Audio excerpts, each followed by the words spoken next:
Now, like many people, I've added a quick change tool post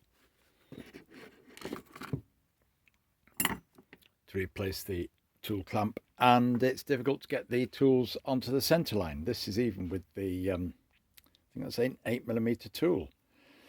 So there I am thinking of doing a milling operation on my top slide. But the other thing was being able to set the top slide over to a decent angle, set it over to there. It would go from there to there.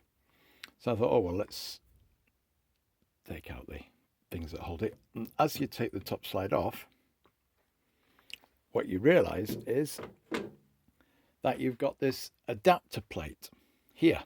I've already slackened off these recessed Allen bolts, and that adapter plate is a good 3mm thick.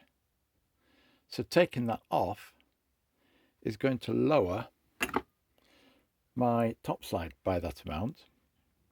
This plate has the advantage of tapped holes around it in various locations. I think you can see it against the lightness there. So it does mean that you can set the position at which you put the top slide and what it will move through more readily than you can with just two T-slots, because the two T-slots do restrict how far you can twist that top slide. So I can see the purpose of this adapter plate, but if I can do without it, then that means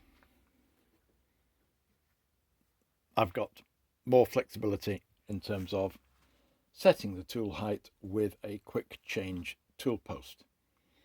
So I'm sure if I hunt around, I'll find lots of examples of this adapter plate, but I must say that was not something I was unfamiliar with that.